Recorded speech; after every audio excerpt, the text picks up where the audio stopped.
এই ছিল কপালে। দাদা আমি যে কিছুতেই বিশ্বাস করি না দাদা, তুমি আমার মাকে এনে দাও। আরে দুলাল হাই গো শিশু প্রালে মাগো। মহাছাড়া দিলে গো। তুমি বলো না আমার মা কোথায় গিয়েছে? আমি কি করে তোকে বলবো রে দুলাল, মাঝে আমাদের ছেড়ে চিরদিনের জন্য চলে গিয়েছে রে দুলাল। না আমিও তো বুঝি রে দুলাল, তোর দাদা। কষ্টটা আমিও বুঝি, কিন্তু কিছু যে করার নেই রে দুলাল, কিছুই করার নেই দাদা। রে দুলাল। আমি যে কিছুতেই বিশ্বাস করি না, তাই বলছি তুমি আমার মাকে এনে দাও দাদা। দুলাল রে, যদি এই মন শক্তি আমার কাছে থাকতো রে, আমি এই পৃথিবীর বিনিময়ে হলেও মাকে তোর কাছে এনে দিতাম। আমি যে পারবো না রে ভাই, আমি পারবো না দাদা দাদা।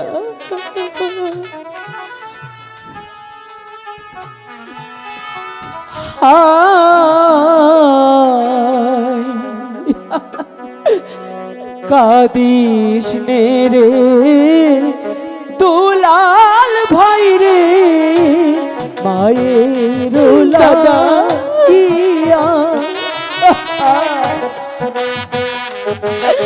দাদা আমি যে কিছুতেই থাকতে পারছি না দাদা, তুমি আমার মাকে এনে দাও। আই গো মহাজে মাদের চলে গেছে ভাইরে, জহান মেলা কিয়া গো, জহান মেলা কিয়া। দাদা তুই মিথ্যে কথা বলছিস দাদা, আমি যে আমি কি কিছুতেই করবো বিশ্বাস দুলাল, করি তুই না। বল।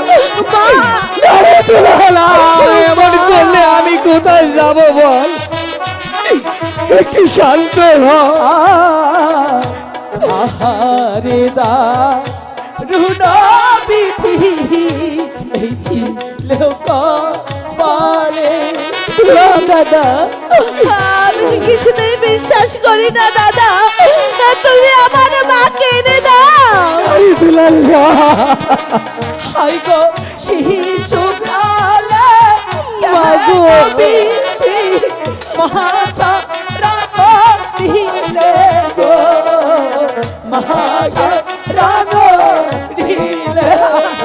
দাদা আমি যে কিছুতেই বিশ্বাস করি না দাদা, আজ কিছু করার তুমি নেই আমার দুলাল। মাকে এনে দাও আর দাদা। তুই পাগলামি করিস নি রে আমার দুলাল। মাকে এনে দাও।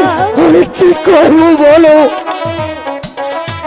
আর তোর গলা না। দূরে খায়ে মা কোথায় তুমি? দাদা আমি যে কিছুতেই তোমার কথা শুনতে চাই না, তুমি আমার মাকে এনে দাও।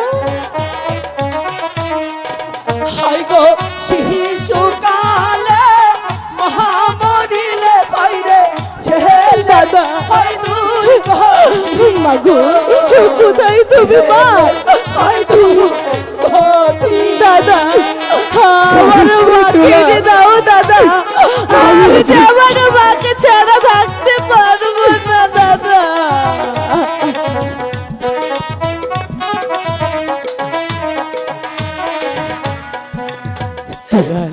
দাদা আর কাঁদিস নে রে দুলাল, আমি যে কিছুতেই বিশ্বাস করতে পারি। বিশ্বাস করতে হবে রে দুলাল। আমাদের আপনজন বলতে আমাদের মা চলে গিয়েছে, তাতে কি হয়েছে? কারো মা চিরদিন বেঁচে থাকে না রে দুলাল। দাদা। আমাদের কাকামণি আছে, পিতাজি আছে। এই যে, আপন দুলাল, পিতা ওরে পিতা ওরে আপন দুলাল, দেখো না তোরা এখানে? দাদা যে মিথ্যে কথা বলছে, মা বলে আমাকে ছেড়ে চলে গেছে। আমি যে কিছুতেই বিশ্বাস করি না পিতা। ওরে দুলাল, আমি বুঝাতে পারছি না পিতা। তোকে আমি কি বলবো কি বলে তোকে আমি সান্ত্বনা দেব, আমি যে কিছুই বুঝতে পারছি না। ওরে ওরে আপন দুলাল, বলুন পিতা। তোদের মা হয়তো চলে গেছে, সে আর কোনোদিন ফিরে আসবে না রে। ওরে ওরে আপন দুলাল, তোদের মা চলে গেছে, কিন্তু আমি তো রয়েছি। আমি তো বুঝাতে পারছি না, আমিও বলেছি ওরে দোলা, আমি- হয়তো মা আমাদেরকে ছেড়ে চলে গিয়েছে, আমাদের পিতা এখনো আছে, হ্যাঁ হ্যাঁ, আমরা পিতার কাছে থাকবো রে আমি দোলা। তোদের মায়ের অভাব পূরণ করব। তোরা আর কেঁদে কেঁদে নিজকে শেষ করে দিস না রে। মহারাজ, কাকামণি, দেখো না কাকামণি, দাদা বলছে মা নাকি চলে গেছে, পিতাও যে তাই বলছে কাকামণি। ওরে অবুঝ ভালো, কাকামণি তুমি বলো না, পিতা মিথ্যে কথা বলছে। আমি আর অবুঝ ভালো, তোকে ওরে তোকে কি করে বোঝাবো রে? ওরে মানিক, তোদের মার কোনো দিন এই পৃথিবীতে আসবে না রে বাবা, কোনো দিন আসবে না। আর কাঁদিস নে রে বাবা, আর কাঁদিস নে। বিশ্বাস করি কাশিম, না। আমি আমি যে আপন দুলালকে কিছুতেই বোঝাতে পারছি না। ওদের মা যে আর ফিরে আসবে না, ওদেরকে ওরা যে আর মা বলে রাখতে পারবে না, আমি যে ওদেরকে কিছুতেই বোঝাতে পারছি না। মহারাজ, হ্যাঁ, আমি বলছিলাম কি মহারাজ, রানী রাজ লক্ষ্মীর মৃত্যুতে এই ধর্মপুরীর প্রজারা আতঙ্ক। রানী রাজ লক্ষ্মীর মৃত্যুর পর ধর্মপুরীর অনেক প্রজা এখন পর্যন্ত মুখে আহার করেনি। মহারাজ, দেবী রানী রাজ লক্ষ্মী এই পৃথিবীতে চলে যাওয়ার পর এই রাজ্যটা যেন শ্মশানে পরিণত হয়েছে। দেবী রানী রাজ লক্ষ্মীর জন্য আমার বুকের পাঁজর পেটে চৌচির হয়ে যাচ্ছে। কিন্তু মহারাজ, কাশিম, সত্যকে তো স্বীকার করতেই হবে যে চলে গেছে। শত কাঁদলেও তো আমরা তাকে ফিরে পাবো না, কিন্তু তার দেওয়া দুটি আমানত তো আমাদের রক্ষা করতে হবে। তাই তো আমাদের মহারানীর কথা মতো আপনার দুলালকে লেখাপড়া শিখিয়ে মানুষের মতো মানুষ করতে হবে।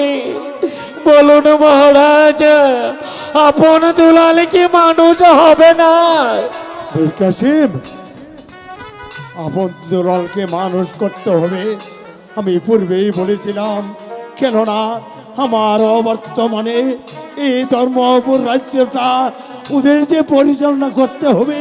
হ্যাঁ মহারাজ, তো রানী বলবে কেন, আমি তো বলেছিলাম, কিন্তু মীর কাসেম আমি যে ভেবেই পারছি না, মাতৃহারা দুটি সন্তান, ওদেরকে আমি কি করে মাস্টারের কাছে পাঠিয়ে দেব। মহারাজ আমি জানি, মহারাজ আমি জানি, আপন দুলালকে পাঠিয়ে একা এই বিশাল মহলে আপনি কিছুতেই থাকতে পারবেন না। কিন্তু মহারাজ, আপনার দুলালকে যদি আজ লেখাপড়া শিখাতে মাস্টারের বাড়িতে না নিয়ে যাই, তাহলে আপন দুলাল মানুষ হতে পারবে না। তাই তো বলছি মহারাজ, বুকে পাথর বেঁধে আপনার দুলালকে আমার হাতে তুলে দিন। দেবী রানী রাজ লক্ষ্মী আমার বন্ধু বঙ্কিমী চ্যাটার্জিকে মানুষের মতো মানুষ করবে। এই ধর্মপুর রাজ্যের এক প্রান্তে একটি পাঠশালা খুলে দিয়েছে। আমি আমার বন্ধু বঙ্কিমী চ্যাটার্জির কাছে আপনার দুলালকে নিয়ে যেতে চাই। বন্ধু বঙ্কিমী চ্যাটার্জি পারবে মাতৃহারা দুটি সন্তান আপন দুলালকে মানুষের মতো মানুষ করতে। হ্যাঁ হ্যাঁ মীর কাসেম, আমার দুটি সন্তানকে মানুষ করতে হবে, কেননা আমার অবর্তমানে তাদেরকে পরিচালনা করতে হবে। এই ধর্মপুর রাজ্যটা আমি পূর্বেই আমি ছোট থাকতেই মনস্থির করেছিলাম, ওদের মা বলেছিল আমার এক সন্তান এ রাজ্যের রাজা হবে, আরেক সন্তান হবে এ রাজ্যের প্রধান। মীর কাসেম মহারাজ শত ভাবলেও শত মায়া করলেও ওদের যে লেখাপড়া শিখতে হবে, কেননা দাদা। এই রাজ্যটা পরিচালনা করতে হলে লেখাপড়া শিখার প্রয়োজন আছে। তাই তো হ্যাঁ, তুমি নিয়ে যাও। আমি বুকে পাথর বেঁধে আমি এই রাজপ্রাসাদে একাই থাকবো। আপন বলুন কাকামণি। আনন্দ দোলাহল, কাকামণি তোদের লেখাপড়া শিখতে হবে রে মানিক। হে কি বলছো? তাই বলছি তোদের পিতার কাছ থেকে তোরা বিদায় নিয়ে নে। যা বাবা। কাকামণি, হে পিতা, রে দুলাল, মা তো আমাকে ছেড়ে